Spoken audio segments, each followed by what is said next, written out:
Akkam jirtu maatii miidiyaa dirree barnootaa kun tuutoriyaalii koorsii Global Affairs yookiin Global Trend jedhamuudhaan barattoota waggaa jalqabaa dhaabbilee barnootaa olaanoo join godhaniif ka koorsii kennamudha. Koorsii kanarratti tuutoriyaalii afaan oromootiin isiniif kennamudha. Kuni tuutoriyaalii keenyan chapter 1 irra jira. Chapter 1 waa international relation ilaalaa kan jiru yookaan immoo international politics kan jennuun jechuudha.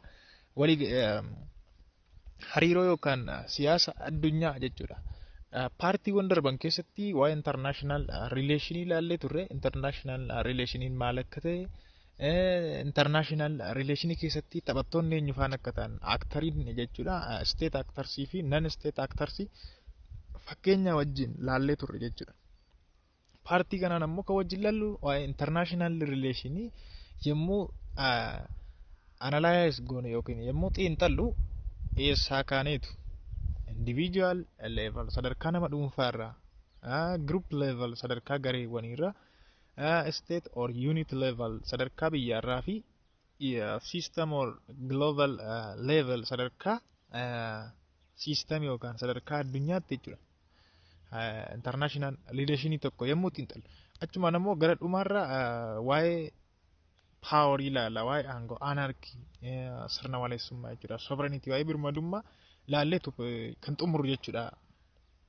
Paartii kana hamma dhumaatti nafaana turaan ammas affeerraa koodha. Tuutoriyaalii wajjin an obboleessi keessan Oliyaad Baratichadha. Yuunivarsiitii Finfinnee School of Law irra. Baay'ee gaariidha. Egaan international relation keessatti akkuma kana dura jenne namuu jechuudha taphataadha. Namuu sadarkaa nama dhuunfaatti ta'uu danda'a. Even sadarkaa biyyaatti ta'uu danda'a. Eenyuyyuu kophaa fi jiraachuu akka hin dandeenye ilaallee turre jechuudha. Kophaa fi jiraachuu akka hin dandeenye. Kanaaf egaa individual level gaaf jennu international relation kana immoo analyze goone yookaan immoo xiinxallu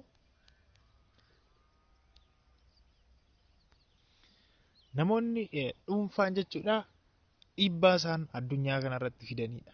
Dhiibbaa isaan addunyaa kanarratti fidan. Fakkeenya guddaa kan nu ta'u immoo Hitler jechuudha. Hitler, Adolf Hitler of Germany, Nazi Germany, paartii Nazi Germany bulchaa kan ture Adolf Hitler. Fakkeenya guddaa nu ta'a jechuudha. Akkasumas sadarkaa Horn of Africa tutu deebine immoo Abiy Ahmed fakkeenya nama dhuunfaa tokkotti yeroo gara aangoo dhufu dhiibbaan inni Horn of Africa irratti, gaanfa Afrikaa irratti fide fakkeenya guddaa nu ta'uu hin danda'a jechuudha. Yookaan immoo Putiin fa'aa jechuun hin dandeessu. Amma addunyaa raasaa jiru mini reejerri. Namni dhuunfaan tokko addunyaa irratti effektiin inni fidu jechuudha. Amala isaarraa kaane, motivation isaarraa kaane, beliefs isaarraa kaane, orientation isaarraa kaane yommuu international relation analyze goonu jechuudha. Yookaan immoo yommuu xiinxallu jechuudha. Individual level kan jennuun fakkeenya guddaa kan nu ta'u Adolf Hitler siniin jedhee jira jechuudha. Fakkeenyaaf egaa Adolf Hitler yommuu fudhattan waraanni addunyaa akka ka'uuf nama sababa ta'eedha miniire yeroo sana. Fakkeenyaaf behavioriin isaa maal fakkaata ture? Nama hamaa, nama garaa jabaatu tureeni. Genocideedhaan nama uummata fixe, Jewish uummata Yihudii nama miliyoona 6tti tilmaamaman. Motivationiin isaa maal ture? Behavioriin isaa nama akkamii ture? Motivationiin isaa, beliefsiin isaa, amantaan isaa, yaadni isaa, ilaalchi isaa akkamii, orientationiin isaa jennee kaaneetu namni kuni achirraa kaane jechuudha addunyaa irratti dhiibbaa inni fidu. Dhiibbaan addunyaa irratti fidu yommuu xiinxallu jechuudha. Psychology isaa, emotion isaa laallee kanaaf egaa murtoo fudhatamanii fakkeenyaaf Adolf Hitler deebinu ammas murtoo inni fudhate keessaa tokko genocide gaggeessuudha uummata Yihudota cisiisuusaa. Decision isaa kan biraa isin jiru miniire waraana labsuunsaa biyyoota kan biraa irratti. Even vision isaanii, feariin sodaan isaanii maal akka ta'e, information akkamitti akka isaan access godhan.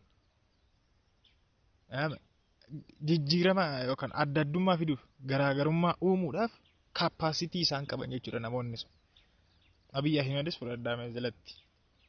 sadarkaa Horn of Afrikaatti international le ga'uu baatu sadarkaa gaanfa Afrikaatti influensii uumeera miniire.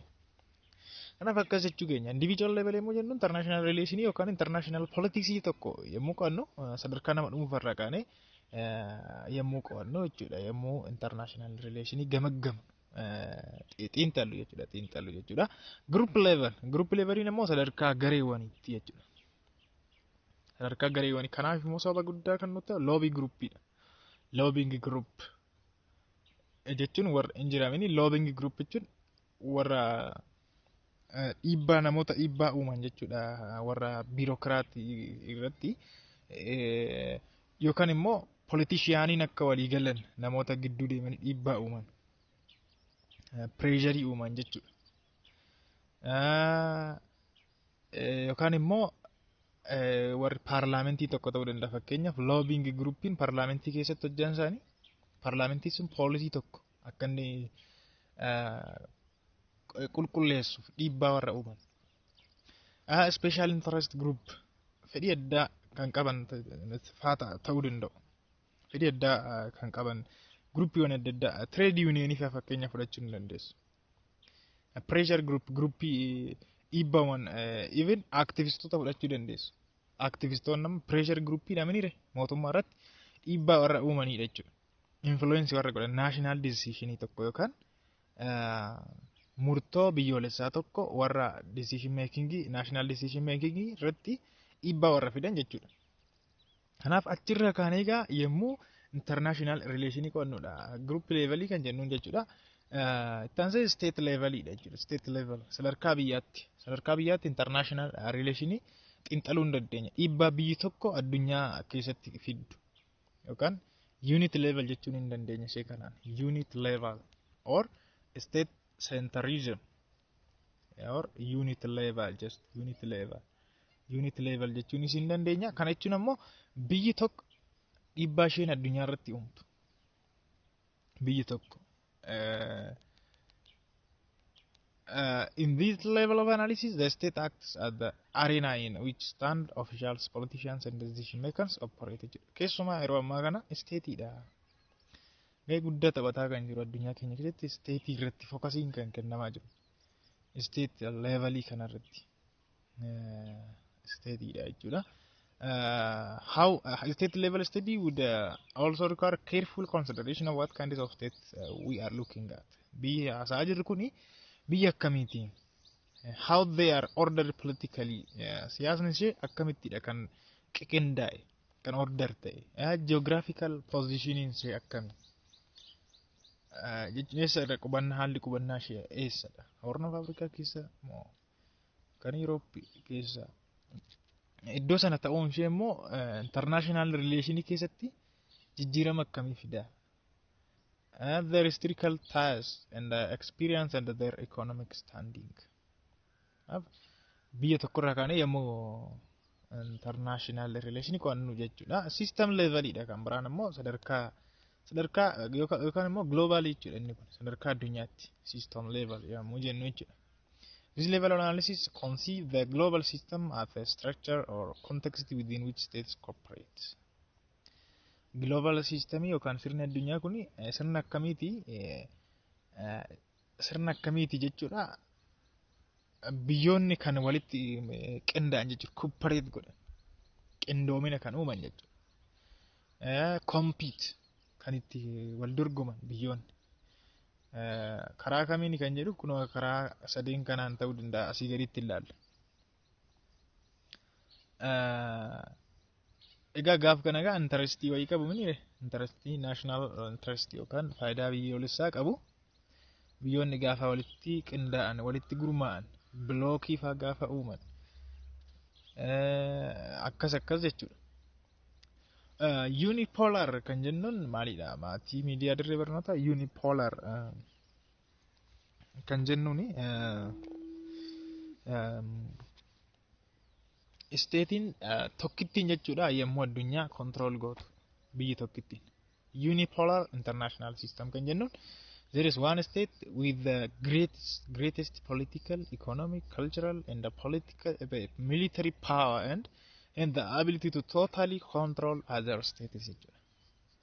Biyyi tokkittiin yommuu powerful taate biyyoota addunyaa biraa keessaa kaatu jechuudha. Fakkeenya guddaa kan nuti ta'u keessumaa 1991 irraa eegalee USA Ameerikaa jechuudha. Addunyaa to'achaa turteetti mini still now kophaa ishee jechuudha. Biyyi tokkittiin greatest political siyaasni ishee guddaa, economiin ishee guddaa, aadaan ishee, humni waraanaa ishee guddaa.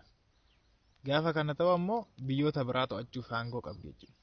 By the way, USA'n karaa IMF, International Monetary Fund, karaa World Bank, karaa adda addaa, karaa kallattiitiin addunyaa to'achaa turteetti ammasitti jirti. Unipolar dha fakkeenya nuti jechuudha. Unipolar international system jechuun siistemii akkamiiti? Siistemii biyyi tokkittiin addunyaa to'attudha. Bipolariin ammoo maquma isaa irraa akkuma hubattan biyyooti lama. Two super powers. Biyyoota gurguddoo lama yommuu addunyaa to'atan jechuudha. The dominant. There are two dominant states, superpowers, and the less powerful state join either sides jechuudha. Jechuun biyyoonni gurguddoon lama hin jiru. Biyyoonni dadhaboon ammoo biyyoota kanneen itti makamu jechuudha. Gara tokko fakkeenyaaf yeroo waraana qorraa Cold War period kan jennuun hin jiraamin dhuma waraana addunyaa lammaffaa booda Cold War ture yeroo sana. Yeroo sana egaa USA 1945 booda jechuudha. USA fi Soviet Union ture. Soviet Union Russia jechuudha. Isaan lamaantu super power ture jechuudha yeroo sana. Bipolar system ture yeroo sana addunyaan. 1945 booda jechuudha. Cold War period keessa biyyoonni kun ammoo tokko yookaan gara USA goru yookaan gara Ameerikaa yookaan immoo gara Soviet Union of Russia goru sirna akkasitti ture jechuudha. Super power lama gara capitalistii fi gara socialistii jechuudha. Akkasittiin biyya lama jalatti gurmaa'anii turan biyyoonni kan jechuudha. Kan biraan multipolaridha. By the way, the problem with bipolar system is that it is vulnerable for zero-sum game politics. Zero-sum game politics jechuun gareen tokko yommuu irra aane tokko inni dhaba jechuudha. Tokko hin kufa jechuudha. Tokko yommuu irra aane ammas tokko wal kuffisuu ta'a. Zero-sum game politics jennaan sirna akkasiiti. When one superpower gains, the other would inevitably lose. Tokko yoo irra aane tokko dhabuunsaa tokko kufuunsaa dirqama ta'a. Fakkeenya multipolarii keessatti biyyoonni baay'een zero-sum game politics dha saaxilaman. Sababni isaas baay'eetu jira, super power baay'ee jira waan ta'eef. Akkasitti garuu tokko mo'amnaan tokko hin kufa dirqama. Tokko irra aanan tokko jala aanuun dirqama. Lama qofa jira waan ta'eef jechuudha. Kan biraa multipolar systemidha. Multipolar maqaa isaarraa akkuma hubattan biyyoonni super poweriin baay'een yommuu interestiidhaaf national interestiidhaaf wal dorgoman jechuudha. Usually reflects various equally powerful states competing for power jechuudha. Biyyoonni powerful ta'an yookaan super power ta'an baay'een isaanii yommuu aangoodhaaf wal dorgoman jechuudha. Compete godhan. Kanaaf immoo fakkeenya kan nu ta'u yeroo Westphalian Treaty irraa kaasee hamma waraana addunyaa lammaffaatti kan jiru. Biyyoonni baay'ee super power baay'ee ture minire Awurooppaa keessa warri even ardii ce'anii ardii Afrikaa warri koloneeffatan. Kan akka Jaappaanii fa'aa fudhachuu hin dandeessu. Britain, biyyoota Awurooppaa warra super power ta'an sanniin hin beektu mire torba moo maal isaan jechuudha. Super power baay'eetu ture jechuudha. Aangoodhaaf yookaan immoo interestii biyya isaaniitiif Xaaliyaanii fa'aatti dabaltanii interestii biyya isaaniitiif biyyoota baay'ee deemanii koloneeffachaa turan jechuudha biyyoonni kun. Biyyoonni sunniin super power ture jechuudha. Waraana addunyaa Jarmanii itti maktanii fakkeenyaaf super power keessa turte isheenis yeroo sana biyyoota baay'ee deemanii koloneeffachaa warra turan super power baay'ee turuu isaati jechuudha. Super power baay'een jiraachuu isaa argisiisa multipolar system kan jennu. Advantage isaa gama tokkoon in such system it is possible to bring change without gaining or losing power jechuudha. jechuun amma garii baay'eetu jira ka super power baay'ee jira waan ta'eef yoo tokko kufes kun waan jiruuf jijjiiramni hin dhufa stiil jechuudha. Yoo tokko kufes tokko jabaan hin jira ammas jechuun tokko oltu jira waan ta'eef jechuudha. Yoo tokko kufe dirqama tokko keessaa ol hin ka'u jechuudha. Stiil baalaansiin hin eegama jechuudha. Gaafa kana. Anaarkiitu uumama garuu as keessatti. Anaarkiitu uumama. Anaarkii jechuun maal akka ta'e ilaallaa. Yeroo multipolar system keessa anarkiitu uumama. Anarkiitu uumama jechuun anarkii jechuun there is no central authority jechuudha. Central authority hin jiru. Amma unipolariitu fudhattanii central authority jira. Biyya takkittiitu jira miniire kan addunyaa to'atu. Unipolar international system keessatti jechuudha. Biyya takkittiin sun central authority akka waan jirutti fudhadhaa jechuudha. Biyyoota kaan control immoo gootu. Anarkiin achi keessatti hagasuma hin jiru jechuudha. Garuu multipolar system keessatti super power baay'een waan jiruuf anarkiidhaaf saaxilamte jechuudha. Sirna maleessa ta'a biyyi tokkittiin addunyaa to'attu waan hin jirreef. Well, kanaaf ammoo konseptiiwwan baay'ee barbaachisoo ta'an waan international relationii gaafa haasofnu konseptiiwwan baay'ee barbaachisoo ta'an haasofna jechuudha. Konseptiiwwan sadan kan haasofne xumurraa tutoriaalii keenya ammas nafaana tura. Structure international relationity jechuudha amma jalatti qal'aal. Structure of international relationity dha. Power ilaalla jalqaba irratti power, anarchy and sovereignty. Power yookaan aangoon currency international politics. Currency jechuun maallaqa ittiin bitanii gurguran jechuudha. Aangoon akkasii jechuudha. International politics keessatti siyaasa addunyaa keessatti aangoon maallaqa ittiin bitanii gurguran jechuudha. Currency.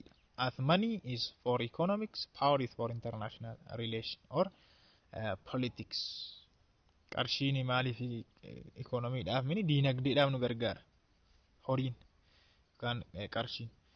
Poweriin yookaan aangoonis immoo international politics keessatti akkasitti nu gargaara jechuudha. Ittiin binnee gurgurra jechuudha aangoodha. Aangoo malee homtuu hin ta'u. Yoo aangoo qabaatte waan barbaadde goota. In the international system, power determines the relative influence of actors. Jechuun dhiibbaan aktaroonni uuman state aktarii isaa ta'anii non-state aktarii dhiibbaa isaan uuman ibsa jechuudha poweriin. And that shapes the structure of the international system jechuudha. Kanaaf caasaa international system yookaan sirna addunyaalessaa kana shape godha jechuudha. Boca qabsiisa. Aangoo jechuun maal jechuudha? Gabaabumatti A's ability to get B jechuudha. A's ability to get B to do B yookaan immoo to get B jechuudha. Dandeettii A'n B waa hojjechiisuuf jechuudha. Waa hojjechiisuuf dandeettii A'n qabu jechuudha. B'n akka waa hojjetuuf yookaan akka waa dalaguuf dandeettii A'n qabu jechuudha. Power jechuun gabaabumaan yoo ibsinu. International currency kan biraan anarchy. Anarchy is situation where there is absence of authority, central authority or government be in the national or international or global level system jechuudha. Global or system level jenne emini reeduratti keessuma anarchy achi keessatti beekamadha. Situation akkamitti anarchy jechuun sirna malees yookaan siraataa albanyinnati disorder lawlessness akka jechuuti amma dictionary laaltanii garuu sanarra kan ceedha. Absence of central authority fakkeenyaaf utuu biyya keessa mootummaan giddu galeessaa central governmentiin hin jiru ta'e maaltu uumama? Central authority yookaan central governmentiin utuu hin jiru ta'e anarkiitu uumama jechuudha. Seerri hin jiru orderiitu bada. Jeequmsatu ta'a. Biyyi baay'ee boorofti akka hin jirre taati jechuudha. Anarkii jechuun akkas addunyaa keessatti sababiin isaas addunyaan kun gloobaaliin kun mootummaa giddugaleessaa central authority qabdu. Akka global system kana keessa amma jiru kanaatti jechuudha. Jechuun biyyi tokkittiin addunyaa kana to'attu kophaa ishee dhaabatte jechuudha. Biyya akkasitti muudamtee hin jirtu waan ta'eefidha. Within a country, anarchy refers to breakdown of law and order. Akkuma isiniin jedhe biyya keessa ta'e sadarkaa biyyaatti fakkeenyaaf central authority yookaan governmentiin hin jirutu ta'e anarchy gaaf jennu maa jechuu keenya kaa gaafas breakdown of law seerriin caba tasgabbiin hin bada ordering but in relations between states it refers to system where power is decentralized jechuun aangoon yemmuu decentralized ta'u jechuudha ammoo sadarkaa relationitti yemmuu darbinu ceenu sadarkaa relationii addunyaatti and there are no shared institution with the right to enforce common rule jechuudha common rule sana enforce kan godhu seera waliinii kan jennu hin qabnu jechuudha seeronni international relationiin conventionii waan akkuma jirutti ta'anii garuu common rule sana enforce kan godhu hin jiru. Kanaaf anarkiitu uumama keessumaa sila laallee ture multipolar systemii keessatti anarkiidhaan beekama jechuudha sirna akkasii. Biraa sovereignty. Anarchical world is a world where everyone looks after themselves. Hunduu ofuma isaa laala faayidaa masaa. Hunduu ofuma isaa laala and no one looks after the system as a whole. Addunyaadhaaf homtuu hin yaadu jechuudha. Jechuun hundinuu of jaallata. Hundinuu ofiimaaf favor godha. Sistemii garuu hin irraanfata jechuudha. Anarchical world keessatti. Sovereignty jechuun birmadummaa biyyaadhaan beektu sovereignty is another basic concept in international relations and it can be defined as an expression of karaa lamaan sovereignty akkuma kana dura isinitti himaa ture. Internal sovereignty kan jennu hin jira. Internal sovereignty jechuun state is ultimate authority within its territory jechuudha. Daangaa ishee keessatti biyyi tokko aangoo isheen qabdu jechuudha. Kan isheedhaan qixxaatu hin jiru. Biyya sana keessatti stateidha sovereignty kan qabdu daangaa sana keessatti. The state is involvement in the international community. Inni kun immoo external sovereignty dha jechuudha. Kanaaf biyyi tokko birmadummaa biyyaa jennu karaa lamaan jechuudha. International community keessattis karaa bilisa ta'een karaa free ta'een involve gochuu hin dandeessi hirmaachuu hin dandeessi jechuudha. Daldala keessatti maalii keessatti politiksii keessatti hirmaachuu hin dandeessi.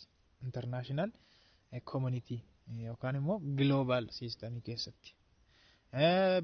Biyya biraatiin weeraramuu hin dandeessu. Biyya kamiinuu wal qixa equality of states. Keessumaa Westphalian Treaty irratti kaa'amee jira kun sovereignty. Biyyi tokko biyya kamuu caaluu hin dandeessu jedhamee jechuudha. Equality of states or sovereignty jennaani external sovereignty fi internal sovereignty qabdi jechuudha. Kanaaf gabaabumatti sovereignty'n double claim biyyaatu ibsa jechuudha. Double claim. Kana jechuun biyya ofii keessatti internal sovereignty jechuudha. Autonomy in foreign policy and independence freedom in its domestic affairs. Dhimmoota keessa dhimmoota daangaa ishee keessatti independently freedom qabdi jechuudha. Biyya kamirraa bilisa taate waan barbaadde murteeffachuu hin dandeessu jechuudha. Foreign policy nama external sovereignty isheeti biyyoota biraa wajjin poolisii yookaan seera baafattu keessatti freedom qabdi jechuudha biyyi tokko. Kanaaf walumaa gala kana fakkaata jechuudha. Tutoriyaaliin keenya guyyaa irraa sumarratti nugaa tutoriyaalitti aanuun immoo kan wajjin laallu maatii miidiyaa darbe barnoota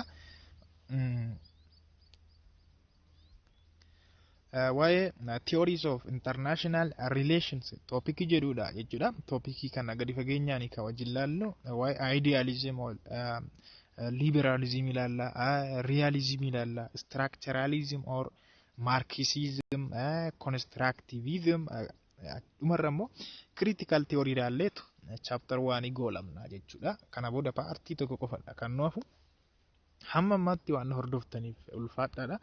tutoriyaaliin kun amma tokko qo'annaa keessan isiniif salphifti jedhee namana tutoriaalii faana ana obboleessi keessan wallaalaan keessan ol yaadda baratichaan ture. Miidiyaa dirree barnootaatiif haaraa warri taatan immoo subscribe gochuu akka hin daganne please.